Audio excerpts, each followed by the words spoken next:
name's Chris. And I'm Kristie. This is the Washing Up Podcast, and we are back, ladies and gentlemen. Yes, we've been on a bit of a siesta, a bit of a sabbatical. We're back for fun, we're back for profit. Well, there's no profit to be had, but if anyone would like to help us with profit, we're more than happy to listen to you. But no, we're back for some Celebrity Masterchef. Why? Because it's fun, damn it. Yeah, we're just here, testing the waters, see what it's like. Yeah, Give it a bill. It's been a while. Crack some jokes. Yeah. Did you hear about the one when a Australian Olympic swimmer, Rebecca Gibney, and Dilrook walked into a Masterchef kitchen? No, what happened? We will tonight, ladies and gentlemen.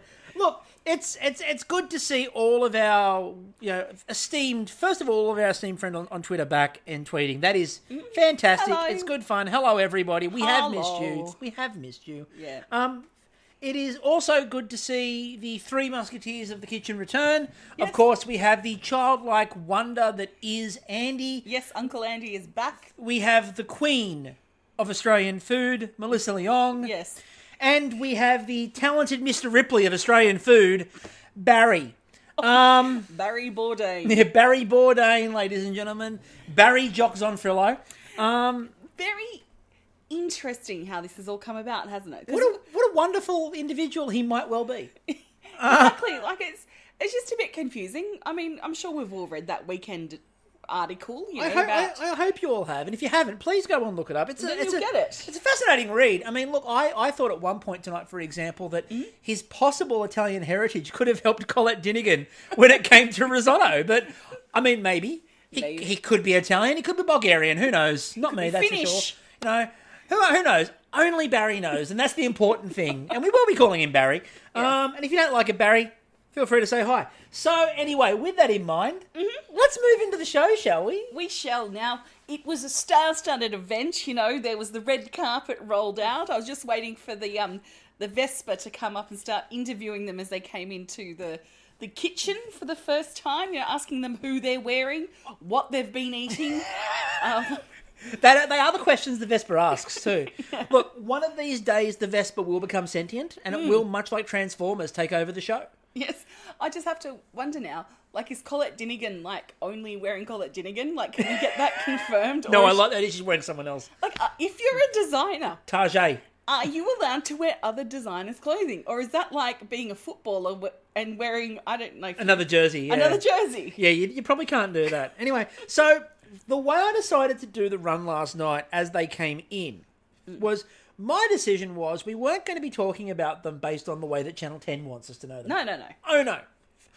I was going to instead reference these people by the way that I know them. That's a great idea. So car number one pulls up. And car number one pulled up with that woman off the Flying Doctors and the guy who played Dennis Lilly once. Whereas I know her from All Together now. Exactly. Well, that's I was a bit disappointed Jon English wasn't in the car with her. It's unfortunate that he's dead. He could have been there in spirit. He's on the Vespa. He's now haunting the MasterChef studios. There's keeping the ninjas company. Do not give Channel 10 a TV show idea. No. Jon English haunting the MasterChef kitchen. In an All Together Now style, 4-camera. Jane Hall and Steve Jacobs are brought in just to complete it with Bruno Lucia standing in the car park. Is my mind correct? But did Steve Jacobs then go on to do that? Oh, what was that show where everyone? It was Today, and he was the weatherman. Oh, okay.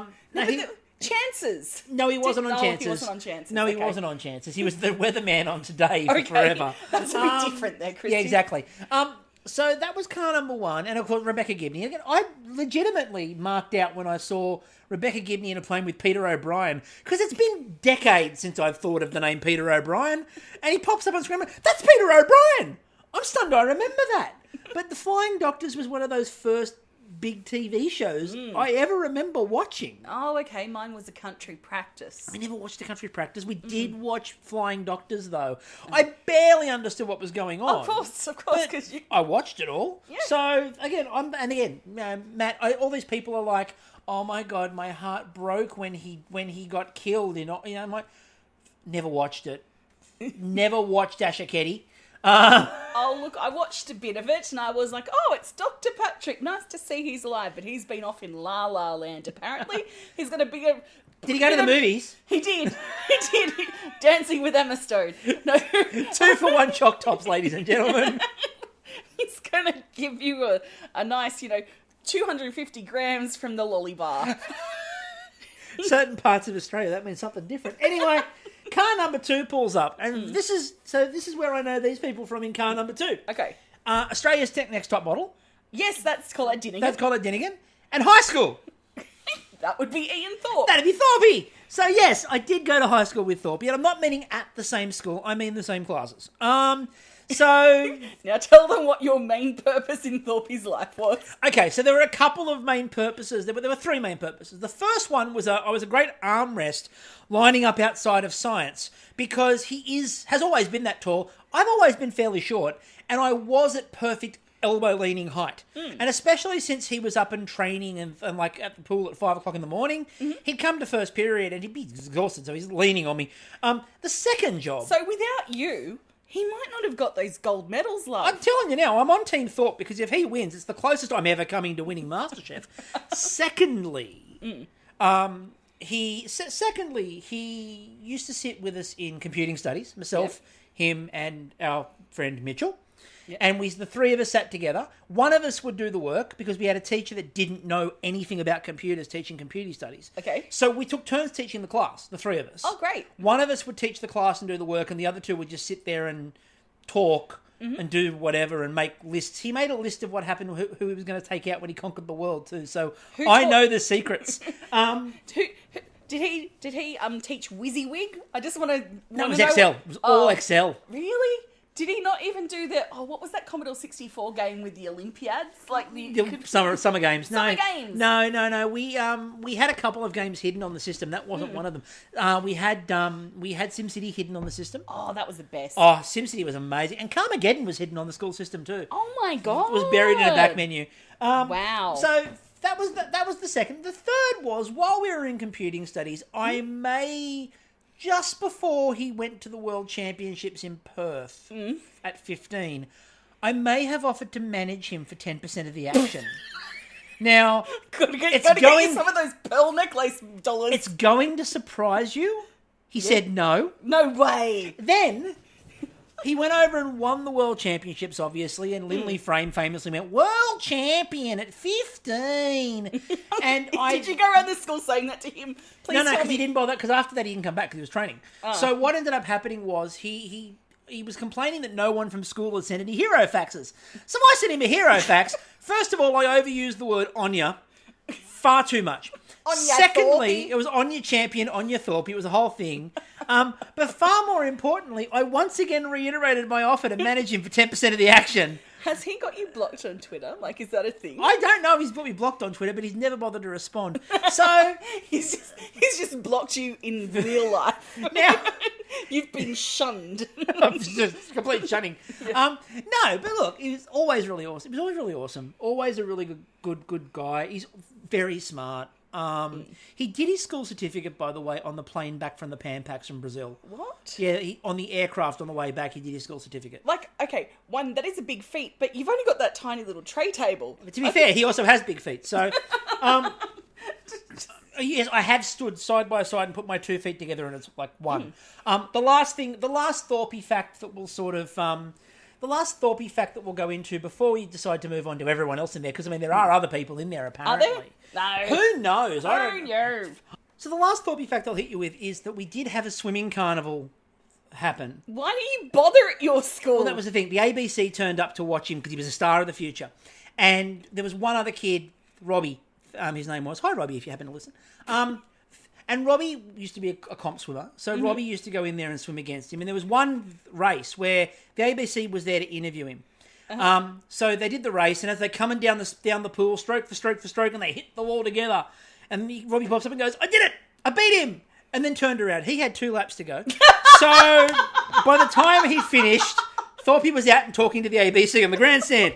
Anyway, let's move past Thorpe. No. Look, my older sister beat Melinda Gainsford Taylor. Oh, well done. No?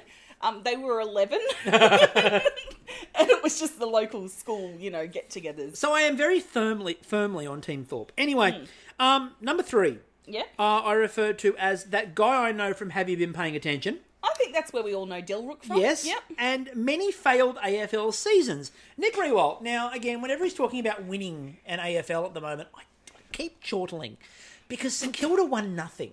But in his heart, they won everything because just being a part of that team, I've watched too much Ted Lasso. I know. And look, to be honest with you, he's done a lot of really good work. His Maddie's Foundation stuff for his sister is genuinely a really good cause, and he and his family are really good. And so I don't have a problem with Nick Riewoldt. It's just that he didn't win a lot. No, but if you listen, but you know, in the Masterchef kitchen, it's only world class. It is only world class. You're all the best at your field. That's what we found out last night. I look forward to seeing Dorks Perrier. So, yes. The next car.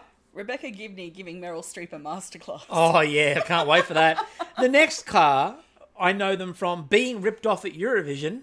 Oh, still makes me mad, Demi. Oh, still raging about that one. Oh, the politics. And just because you don't like Russia and what they were doing to the Ukraine that year doesn't mean you have to vote for them. Yeah, lovely song, great voice. Demi, no, kicked your ass. Just saying. Go and check out some of our This Is Sydney calling episodes if you're really interested. Still not over it. Also, the other person in that car, I hated seeing him because he was Melbourne Victory.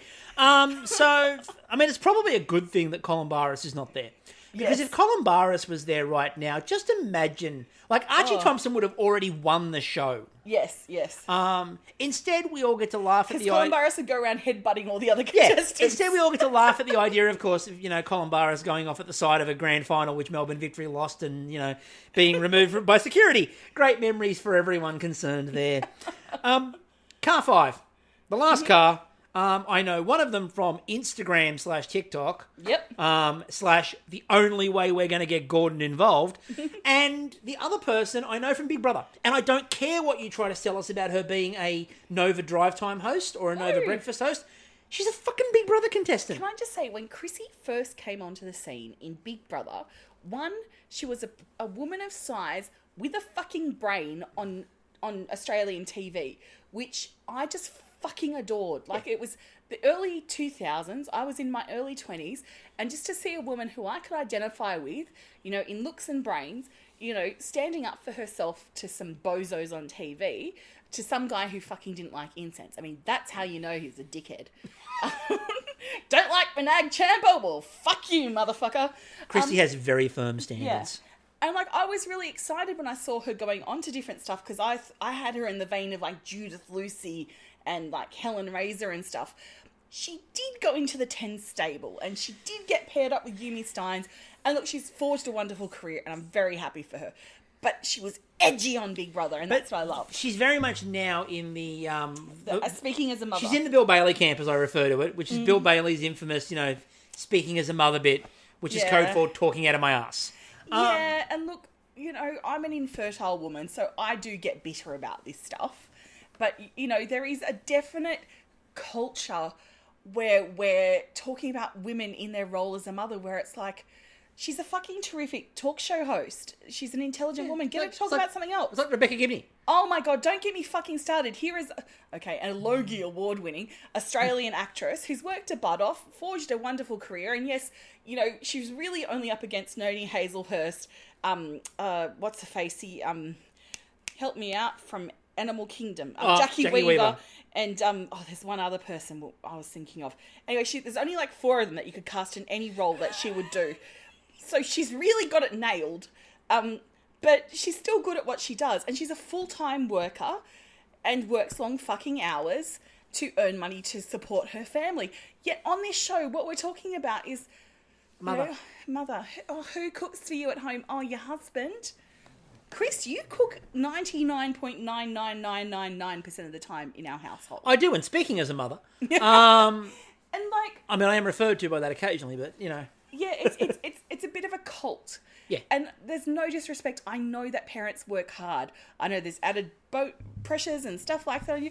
But fuck me, is it boring for the rest of us. Especially when you hear it all the time. Oh, I'm just going over there and chasing a goose. So, while Kristie goes and chases the goose, I'm going to get the negatives out of the way now, so we can just have fun. Yes. So, the celebrities, by the way, are great and fantastic, and I love watching their interactions, and we're going to talk a lot more about them and the fun they're having, because they are having a genuine blast.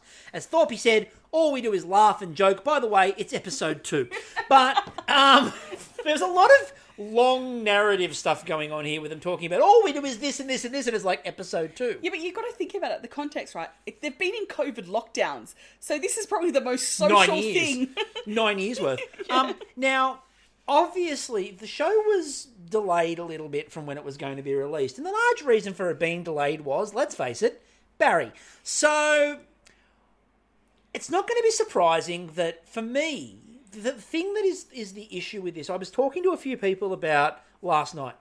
So the good news is they've worked out that 2 nights a week is all people can stomach. Yep. And that is the right move. And particularly tonight, an hour. What they can't work out still is their timings in terms of last night went forever and didn't need to, and they dragged and dragged and dragged long stretches of time out of this. I was talking to a few people today, and my theory that I've got on Masterchef is now very well known, which is Masterchef is not going to ever die because of the quality of food. Masterchef is going to be killed by Masterchef. Yeah. And the fact that they can't do brevity and they cannot, under any circumstances, tell a story which has got a good narrative. They tell stories through volume. Yeah, and, I think they struck the perfect balance in the most recent series of Junior.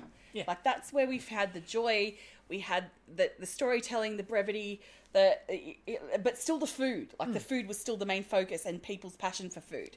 And it brought out the best in the judges, I felt like. I couldn't watch the most recent. No. I tried. I really tried. And come on, guys, get your casting right next year. And That's all I've got to say. And the other thing is, too, as I said, the celebrities have actually been great. But production is stuck in a boot loop. And they just, like, in the promos, they're trying to churn up the same heart-tugging drama and stuff. This is a bit of fun. It's a bit of faff. Like, look at Celebrity Bake Off, for example, when they go into the British tent. Scream. It's hilarious. And yeah, you've got some people who've got a passion for baking. You've got others who are like, I'm just fucking here because... You've got James Acaster, who know, doesn't know what he's doing. Bon appetit. But again, you see in this, the celebrities are there mostly to have fun. Colette Dinnigan will stab somebody, but she's going to do it in a lighthearted way, and that's important. But they're trying to still stick with the production narrative, and I think they've got to get their head out of their ass here and not do that, because I think if you just let this show go and be fun, like you saw large stretches tonight, I think it was Michelle on Twitter talked about one of the things she's enjoyed is that the celebrities aren't standing at their bench panicking and upset like all the normal contestants. They're wandering around, they're eating each other's food, they're joking around with each other all the time. Yeah. It feels like they're having a lot of fun. I would have loved to have seen, okay, this is going to sound weird, but a bit of supermarket sweep action in the pantry. Turps. Like if you pick up a certain product, then you win like $50 for your charity. Like, I love it. Like a bit of that kind of action going on. Maybe like, I don't know. I'm trying to think of things that would fun and liven it. And yeah, it's like instead of winning immunity each week, you win a certain. I don't think they need immunity. No, I don't think they need immunity. I don't think immunity is vaguely required. I think they should be fighting, and the focus should be on the charities and bringing attention to the charities. And like going, okay, so this week you're all playing for $1,000 to go to your charity of choice, which actually gives people who might not be there for the length of the show the chance to talk about their charity. Yeah. I think that's far better. But look, there are minor issues, and most of the issues are production, and it's traditional production issues. It's not, just like this we're talking about here. We're talking about things that are just built into the fabric of MasterChef, and we've talked before about this needing to be broken. This is not the time to really go into it in great depth. I've done it before on Instagram. Last season with MasterChef, I went into great deal with it on Instagram and copped a lot of flack from Barry. So we'll move on. Yep. So, and I'm also going to continue to call him Barry. It's Barry. He can deal with it. We want some authenticity. We want to get to know the real Barry. Yeah, we want the real Barry. We don't look, I think we can speak for everyone in Australia. Yeah. We all want the real Barry at some point. Yeah. So let's get into it, shall we? So we're not going to recap moment by moment. We're just going to talk in general. Yeah. What I enjoyed last night was you could see that most of them were genuinely thrilled to be there. Yes, absolutely. Like Dilrook, I was a bit kind of like, oh, how's he going to go? Like I was, I'm always worried about a comedian trying to comedian in a show that's not for comedians, if you know what I mean. And the moment that was a turning point for me with Dilrook, was when he tried to take the piss out of Ian Thorpe. I'm like, dude, you've got some balls on you, because Thorpe did have the eye of the tiger in last night. I think maybe they weren't trying to get that competitive edge until Thorpe walked in and went, no, I'm fucking here. I'm here. We're going to do this. And see, like, I've got other issues there. Like, for example, I also remember Thorpe had a commercial at one point with his mother. And I love his mother, Margaret. She's brilliant. Mm-hmm. But they were in a commercial. It was about milk. And I always remember it because his mother had a really awkward pronunciation and said, but I wish he wouldn't drink out of the carton. And so every time Was it his mum or Ruben? Every time I see, like I saw him in the pantry last night, they run past the milk. In my head, I'm like, I wish he wouldn't drink out of the carton. But like, again, like Dilrook was, I loved, and I know that she got into this whole, I don't know how to use a pan. I'm a mother. But I really enjoyed Rebecca Gibney. I've really loved Rebecca Gibney the first couple of nights. Yeah. I think she's good fun. I think she's good value. I was amazed that people didn't know she's from New Zealand, because she talks about it all the bloody time. I think what I'd love is for Rebecca to crack through that societal shell and just go, I'm a fucking actress and a mum. You know, I'm not in the kitchen. Of course I don't fucking know what a pressure cooker is or how to find this or that, but I'll have a crack. Like, you know, I want to try something different, because, you know, there's going to come a time when, you know, there are only so many rafters you can pack. I've packed all the rafters till I can't pack them no more. I've gone back to the rafters. We're going to try hacking the rafters. It's when they go. We're going to try to reinforce the rafters. We're going to try subdividing the rafters. Putting on, and what are those little dormer window the rafters? I like it. There's Amazon series coming forever. Yeah, she goes on the block. There's a crossover. There's a mashup. Her and Shayna Blaze. There's a crossover. I'd love that. I'd love that crossover. Yes. Also, just quickly as well. Look, let's talk about Tilly Ramsay quickly. Oh, so, hello. I like Tilly Ramsay a lot. I mean, it's quite obvious that Tilly Ramsay is there to give them a social media footprint. Yes. And B, Gordon. But, I mean, look, they'd get Gordon anyway because of the Masterchef franchise. But like, Tilly was there to clearly get them a social media imprint. And you could see that when they went, how many followers on TikTok? And she went 9 million. And Rebecca Gibney nearly fell over. I mean, we all did. Like, she's like, 9 million? Yes. But that's why Tilly Ramsay's there. She's there to send out to TikTok, hey, everybody, I'm on this thing. Yeah, exactly. That was clever. Look, I think that was one of the cleverest moves that Masterchef production have made. I actually like Tilly Ramsay. She is actually quite a good personality. She's authentic, and yeah, she uses her dad, but she's got something to add to it. Yeah, she doesn't use her dad and just rest on that idea. No. So I have no issue with Tilly Ramsay being there. Yeah. Demi Im. Okay. Should we save Demi Im? No. Okay. So Demi Im, we haven't seen much of her over the past couple of nights because to me she's going to be the one that flies under the radar. Just consistent. She's good. Good. You know, she's making food that Melissa's like, thank you. And then when she came over, you use chopsticks when you cook. My heart is singing. I saw that and I'm like, good, because you know I know Uncle Roger would be very happy. Uncle Roger would be thrilled. Yes. So every time I see Demi on the screen, I'm very happy. And I particularly liked it tonight when she was walking up with her noodles and stuff, and it was like Demi, like just like just chanting hers after the Archies. Yeah. Look, I really like. I like Demi. Yeah. So still robbed. But yeah, I won't go on about that because I go on about too much. Look, Demi's gonna cook a lot of. And she said, "I love cooking Korean food. I like eating a lot of Korean food." Well, what have they asked tonight? They last night was, "What are you known for cooking?" I felt really bad for that when they were like, you know, what do you know? What are you famous for cooking? And I was waiting for someone to turn around and go, I'm not famous for cooking. I'm an actor, mate. Matt Leneves just turns around and goes, hit by a car. I got hit by a car and I bonked Kate Blanchett. Not Blanchett, Kate Beckinsale. Yeah. Bonked the star of Underworld. Anyway, some sexy vamp action in a non-vamp way. And I've played a bunch of Australian icons like Peter Brock and Dennis Lilly. Yeah. Look, I thought that the choice has actually been quite good. Mm-hmm. As much as I hate the fact that Archie Thompson's a Melbourne Victory player, It's nice to see a soccer player represented though. Like, I like Archie Thompson the person. I hate the Melbourne Victory player. I like Archie Thompson the person, and like he's very famous for scoring. He has the world record for the most number of goals in an international game. Okay. When Australia beat American Samoa 31-0.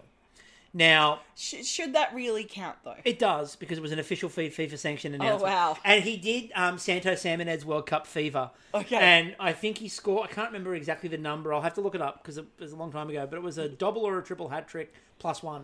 Yeah. And they go, they did the bit where they're like advertising the videotape of Australia versus American Samoa. And he's like, Archie Thompson say 7 goals. That's a double hat trick +1. He's just funny. Like, he is actually quite amusing, and he's got a very genuine story to talk about as well. Yeah. And his reason for cooking fried chicken was his mum got a bucket of KFC and some boiled rice. But then he also just made fried chicken. And fried rice, which is something you would actually cook at home as a bit of comfort food. My fried rice is something that we both love. Look, I love Thorpe, but truffle? Look, I'm with Thorpe. He's like, I'm going to make mac and cheese. I make fucking truffle mac and cheese. You know why? I'm not paying for it. It was basically My a case pearl of... necklace money can stay safely in the bed. No, it's the Thorpe water. It's the Thorpe water. As Roy and HG used to refer to it, Lion of Athens water. One more win and he's a lion. Raw. But... No, I think that the choice of celebrities was good. What they made, I loved Thorpe's story about Italy. Yes. I loved hiding the veal under the table. But this is, I think, one of the things I'm like, this show is now a carriage for, is humanising and getting to know these people that you might not otherwise have known about them. Because, like, you know, interviews are very candid. And this is, yes, while it's staged, while it's production, while they know they're being filmed, you can't keep it up that long. No. So there's going to be a little bit more rawness and authenticity Rebecca to it. Gibney's always sort of come across as that legitimate, laughing, joking, cackling sort of person. And then she does this, and you just see the complete mess that is Rebecca Gibney. Well, and I love it. What I identify with her is the lay down after the cook, kind of like, oh, fucking Okay, that is dish. The other thing that I want to stand here and like cheer on Rebecca Gibney for, by the way, is white bread represent. Yes. Like, I loved her thing tonight where she's like, I've always liked white bread. I've always been fond of it. I'm not gluten intolerant. Who am I kidding? I get a little bit bloated when I eat it, but I get bloated when I drink wine. So, yeah. like, and again, I'm firmly in white bread or no bread. So, I'm firmly in that camp. Now, we didn't see a lot of Matt LaNeves tonight, but we did see a lot of him last night as he was cooking the tacos. Yes. And I'm glad Andy went, nah, mate, come on. You got 8 minutes, bang out some tortillas. Yeah. I mean, this is not Robert Harwood we're talking about. No, exactly. You know? Who needs 15 minutes for one? Hey, Yes. Robert, love you, man. And this is where I liked, you know, he was able to shelf a bit of the Hollywood razzle-dazzle, like, this is when I cook for my girlfriend and the kids, you know, back in La La Land, where you could actually just go and buy tacos for $1 down. Yeah, quite easily, actually. It's actually far easier to get hold of them than it is, you know, you're not going to Guzman and Gomez, I'll tell you that much. No, you're actually Or going any other fine establishment. We are not sponsored. # not a sponsor. But I thought that, yeah, he was obviously very much the topic of conversation on Twitter for a lot of the audience. There's a lot of Matt thirst out there. Yeah, I guess he's not my cup of tea, but I can see it. You know, and good on them. I mean, you know, it's a high bar you're reaching for. I mean, the man's, you know, bonked Kate Beckinsale on screen, so obviously Hollywood producers think that's the level he should be aiming for. They've picked his level. Yeah, I don't know who his girlfriend is. She could be quite a nice, you know, elementary school teacher from... But they've picked Kate Beckinsale as the Beckinsale bar. The Beckinsale bar, you know. Can he get over the Beckinsale bar? Like, That's the important point. Who would be next after the Beckinsale bar? Oh, is that maybe a bit of Jennifer Lopez, or is that too high? Is that now I'm just dreaming? No, she's never too high.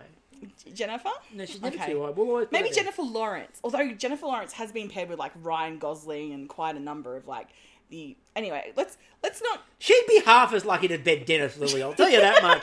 Peter Brock would get all over those corners anyway. Speaking of sports people... Oh, this would be good. Okay, so Nick Reinwald Nick Riewoldt. Right, Riewoldt, okay. I was a bit worried because the only thing I know of AFL players is that Nathan Brown, is it? I don't know. The guy who does a lot of drugs and poops in... Oh, no, you're thinking of... And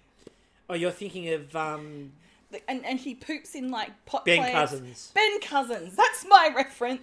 Ben Cousins. And Adam Goods. And he's definitely not Adam Goods. No, he's definitely not sitting on the high end, which is the Adam Adam Goods Goods, scale. yeah. You know, the good scale or the bad cousin scale. Yeah. He's sort of he's up. Actually, he's actually up close to Adam Goods in terms of. Okay, yeah, he seems like a really lovely guy. He has got a cleaner than clean reputation, like legitimately a cleaner than clean reputation. And I think he didn't have children so much as cloned himself. Like, did you see his children? I did. And has anyone done more for the scallop industry since Rex Hunt? Maybe he's... Well, Rex Hunt did battle with the thugs in the scallop industry. Is he a thug in the scallop industry? No, maybe I'm Is assuming... he going after the Morty Alec... The kid The from kid Morty Alec High, who was born and spawned in Bay 13. No, I think he's there to overthrow the thugs in the scallop industry and bring forth a new peace, a new dawn, a Versailles, if you will, in the scallop industry. Because tonight was scallops, last night was craze. Maybe he's just trying to make it like a seafood unity. I love that unified seafood front. I love that he went back at the end of the episode. The USF. I love that he went back at the end of the episode, by the way, and was pissed off with himself for the way he treated the crayfish. I mean, that's a fair call. And a couple of people on Twitter did point out it was supposed to be the dish you're famous for, the one you cook all the time for your family, and they're like, if you're making crayfish pasta all the time, you're probably living in a different financial postcode to everyone else. Well, who was it on Great British Bake Off who fucked up the Yorkshire puddings and they're from Yorkshire? Yeah, yes, it was Val. Val, oh, poor Val. Like, that's a Val moment right there. I mean, I don't think the Tasmanians are as vicious as Yorkshiremen. I also very much appreciate... Like, if it was Tasmanians versus Yorkshire in a battle... I'd take Yorkshire, probably, but... I think they just both sit down and have some Devonshire tea. What I'm really interested... I know. Burn! Well, don't burn the scones, though. But yeah. I think what's interesting, though, is Melissa Leong tended to indicate that everywhere up the east coast of Tasmania, you will find curried scallop pies. Okay, so... Our Tasmanian listeners, and we have them... Yeah. Have you ever seen a curried scallop pie? No, I'm interested. There must be there. Look, I've driven up the east coast of Tasmania. There wasn't a lot, really. I think you have to go off the highways to really find the east you have coast. To go down the scallop lanes. You have to go down those windy scallop lanes through some mystical labyrinths. There's a lot of labyrinths in Tasmania. I'll just put it out there. I only got to go in one, but there's a lot of labyrinths. Like, whoever is it, I don't know if they got a grant, if there was a push in the Tasmanian tourism industry, but they're like, people want mazes. They're like, are you sure? Because we have scallops. No, scallop pies. Mazes. What they now need to do, maze with a scallop pie at the end. Sarah Clare, get on this, please. Yeah. Now, Colette Dinnigan did mention that she's one of the only people she knows that has cooked for Yotta Motolingi. Wow. So, like, there are some serious cooking chops there. And then my cutest moment so far of the series goes to good old Andy, who went up to her and said, you know what happens, you know what we call risotto here in the Masterchef kitchen? It's the death dish. Because everyone who makes it dies! Goes home. And like, Colette Dinnigan is looking at them like, you say this like I watch. Is that what happened to Jon English? He just cooked a risotto in the MasterChef kitchen. That's what happens in the show, in the new Network 10 production called... The English Kitchen. He died with a risotto in his pan. Oh! I know. It does have Ben Mendelsohn appear. Of course it does. It's an Australian drama. There has to be... Ben Mendelsohn has to be there. My friend was in the... what's it called? Ben Mendelsohn? No. I don't know. She might have been. She did get around. She's quite like me. I looked up to her. No, she was in the improv group at the Friend in Hand in Roselle that actually started the whole he died with a falafel in his hand. And she's the kind of inspiration behind the winter solstice scene. Nice. In the book and the film. Oh, wonderful. I mean, they got it completely wrong from a pagan perspective, but they did. It was there. So they gave out one immunity pin. Durok got the immunity pin. I know, good on him. He cooked something delicious. Oh, he fused Indonesian and other cuisines. Anyway, yeah, it looked good. It was a long episode. All right, it was a really long bloody episode. It was. So, but no, he did it. Was it Nasi Lemak he was making? No, he did a sambal. Oh, sambal, that's right, yes. He did sambal, and he did maybe did do a nasi lemak. It was a really, really long episode, and by the end of it, I could barely so remember sorry, what everyone's. everyone. By the end of it, I could barely remember what everyone's name was. To be honest with you, Yeah. and I'm talking about Barry there, but no, look, Even Barry couldn't remember his own name. that's what happened to Barry. Yeah. I look forward to Barry's future TV shows too. It's gonna be great. Yeah. when I Barry- think there'll be one without any reservations. he's gonna travel around the world doing Yep. food. You know, Not making a reservation before he not arrives. a reservation. Yeah. There will not be a single reservation made as he goes and tastes other people's Yes. cuisine. It's a brand new idea. It's purely a Barry joint. Wait till he gets to Italy and he does this faux, Roman holiday. It's gonna be Film noir. wait till he gets to Greece and he goes out and he's drinking raki and he's out there shooting goats. I mean, it's going to be a completely original thing. No, no with one's ever done it before Not a in their life. single reservation will be made on this trip, No. and it's going to be called Reservations Nil. Yep. Can't wait. Can't wait. It's a Barry's on Frillo joint. Anyway, speaking of Barry, Yes. he was tonight. They were all relaxing in the lounge. They had the lounge area. Now Melissa broke out the onset Uggs. Great move. And you know what? I just feel that there's just not enough UGG action on TV. Like, now that we're, 2 years into COVID, we're in a state in Miscellaneous City that is opening back up way before time. And I don't think I'm ready to part with loungewear. And I just want to see that represented on TV. And I was So happy to thank see you, Melissa. yeah, Melissa did that. Andy looked very casual. Barry took his jacket off. Still a vest. See my vest. He also looked rather distant from everybody else too. So I mean, I did like to see his, usual move of getting into the food before rather than talking. That's cool. He doesn't ever look like he's comfortable. No, that's No. all right. Let's leave that. It's too negative. No, we'll leave Barry. We'll talk about the good stuff instead. Fuck yeah. So we'll talk about the good stuff. Tilly Ramsey's butter chicken. Jesus Christ on a broomstick. That young woman, I mean, I get why they keep comparing her to her dad, but at 19, the things I was cooking were not a butter chicken. It's even, I feel like I had a disadvantage, like my dad wasn't a Michelin star chef. I mean, it might be a disadvantage. Who knows? Yeah, but how many people would actually live with someone with those skills and take them on board and then be able to execute them on a TV show halfway around the world? I mean, Marco Pierre White's At 19. kid, but then if you ask Matt, no, he couldn't. That was the problem. Okay, I'm now seeing a new Masterchef. Masterchef Generations. Oh, this could be good. And you get actual children of Masterchefs from around the world.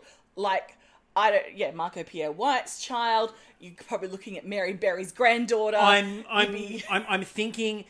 Surely Iron Chef Hiroyuki Sakai has a child. Yeah, fucking from everywhere. Or we can have Iron Chef Italian's grandson. This could be fun. This could be great. Martin Yan's daughter. Could be fun. Just the generations. They've got legacies of the Disney villains and shit. Fuck that. This is what we need. This is what we need in reality TV. Legacy MasterChef. Yeah, and Here for it. Father, I'm not going there. I hate cooking. I don't care what you say. I'm Marco Pierre White. You're going to go out there and cook, Jennifer. You're going to find my kingfish. Anyway, her I'm butter allergic, chicken. Father. Yes. Okay. Yes. Amazing. That looks so good. It looked nice and deep, nice and thick. And again, I really appreciated the fact that they were running around the benches because, of course, they're not held to the rules of normal MasterChef where you can't taste anything on anyone else's benches and blah blah blah. What I really appreciated instead was the fact they were running around going, and Archie cooked a bunch of extra fried chicken. I was like, come over to my bench, have some fried chicken. It's sitting here. Yeah. He was offering people the fried chicken. You had people offering everybody the stuff. They were like, oh, come taste this. Come taste. Rebecca Gibney last night feeding her sauce, and Kristie Swan's going, oh my god, that's great. Gibney's made a sauce, everybody. And I loved that Kristie also spoke about the importance of course, the shelf. The boob shelf. The boob shelf. Look, boob shelves are very helpful. For me, I do find it to kind of rest my wrists while I'm gaming. I do look like a little T-Rex, with my hands on my tits and, my PS controller in my hands. The only downside of a boob shelf is titty litter. Yeah, titty litter's a problem. It is. And, if you too suffer from titty litter, you'll know the pains of wearing any top of a lighter colour because it's guaranteed. Especially when there's a gravy. Yep, guaranteed. That butter chicken would Bang. be on the shirt. Point. Boom. First thing. It's like my boobs don't want anything. It's kind of like those, I don't know, things that won't stain me. Don't care. Don't want that. Oh, you've got a nice, I don't know, red wine jus there. Put it on me, brother. Like, it's just... And I mean, Melissa Leon tweeted out tonight that she was watching the show... Eating roast chicken on the shelf. Thank you, Kristie. So... I now have to wonder, like, because it looks like she wears shapewear. I just wonder if... Sorry, this is not from a fetishizing thing of Melissa, but you know how Dolly Parton's into, yes. like, corset wear and stuff yes. like that. Looking at Melissa, I'm like, oh, is she also into corset wear? I just love corsets. Yeah, this is just purely you going down a flight of fancy at this point in time. And now I'm kind of like, I don't think I could ever wear a corset again. Like, this is why, okay, this plague era that we've lived in now shows why whenever we see futuristic TV shows, everyone's wearing flowy, free-form garments or stretchy spandex. Comfort.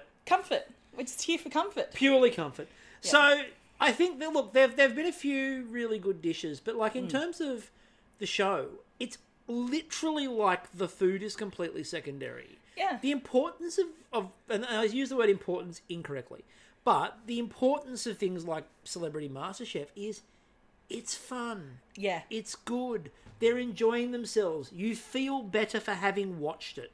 But everyone there has actually shown respect to the show and have come in wanting to cook well. Yep. So whether they're learning it on the go, like Dilrook making the oh no, not Dilrook, Archie making the beef Wellington. He's like, oh, when did you make this? Last week. Yeah. When did you first make this, Archie? Last week. But he's come in and he's gone, okay, I'm going to cook that. And like Rebecca... Thorpe adding truffle going, well, it's Masterchef. I'm going to add truffle. And Rebecca Gibney introducing us to those fried cheese rolls of awesomeness. Yeah, your eyes lit up. I'm like, I was in New Zealand for 4 days. Why didn't I not come? Okay, we were like going to all the seafood places, but why was that not at the wedding I went to? Like, why isn't that an entree at a New Zealand wedding? We'll work on that. Yeah, come on. So look, overall, I think we've got a couple last things before we wrap up. But before we sort of, just to get to the end of this, I think, look, it's a fun show. Yeah. It should be fun.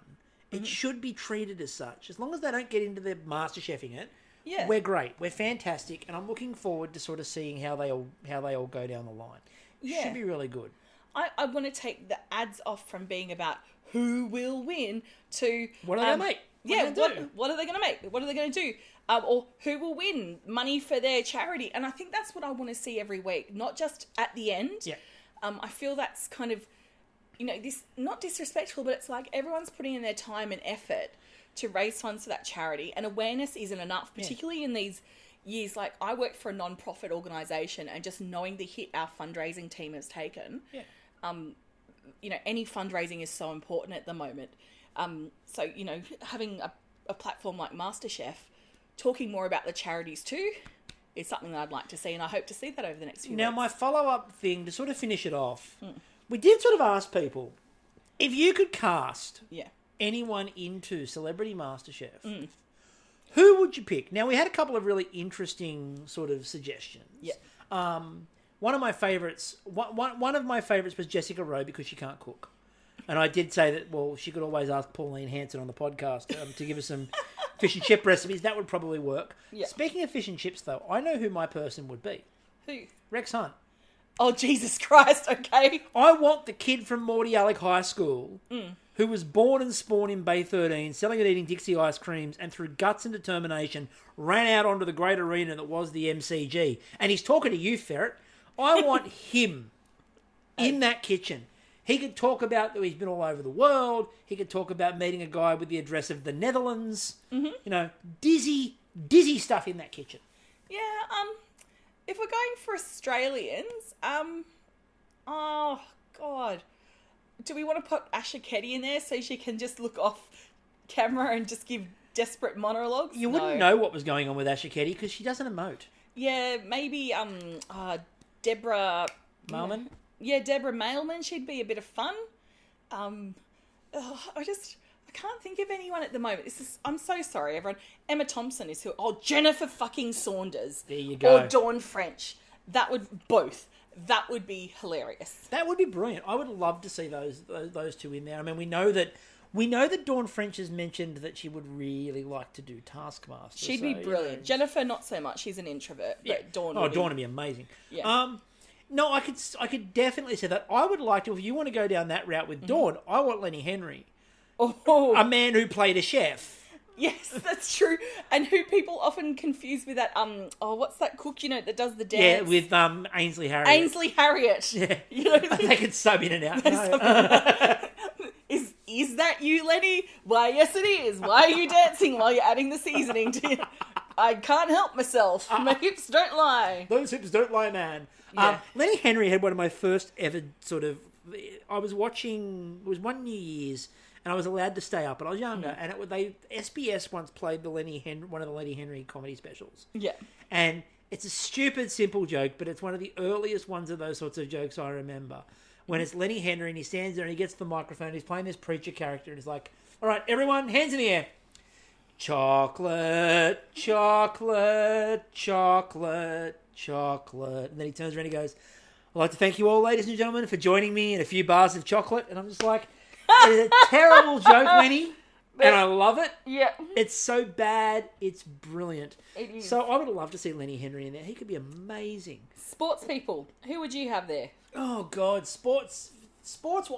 Daniel Ricciardo, the Formula One driver. Yeah. I'd love to have him. He does his shoey after he wins things, so you can just imagine him, pouring, soup into his shoe to drink out of it for the shoey. That could be interesting. Yeah, I'd be up for some Lauren Jackson action. Oh. Nice tall chick in the... WNBA Hall of Famer. Lauren Jackson. She's in the Hall of Fame, ladies and gentlemen. Yeah, and then she could be cooking in the Hall of Fame. Do. Copyright. Yeah. So... I think that's an interesting little mix, and I think we might leave it there for now. Yes. So, thank you everybody for listening. Well, I'm assuming you've listened. It's nice to get back in without any pressure. This is a bit of fun. I've been through some tough times. Just letting you know that, I don't want to cry, lost my mum last Thursday. She just slipped away from this world after, a couple of years with cancer. Pretty fucked up.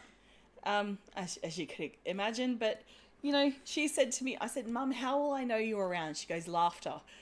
And when, I was doing the night shifts caring for her, and I just kept thinking to myself, well, how do I, we've got Canadian Bake Off coming back and stuff, and I'm like, how am I going to do this? And an ad for Celebrity Masterchef came on as I was sitting there with Mum watching something on telly at late night, and I'm like, okay. And I said to Chris, I'm like, Demi Im's on it. He's like, Ian Thorpe's in it. I went to school with Ian Thorpe. I'm like, I know, dear. Yeah, this is Ian Thorpe's like your chicken wing story. Oh, completely. He is my chicken wing story. That is him.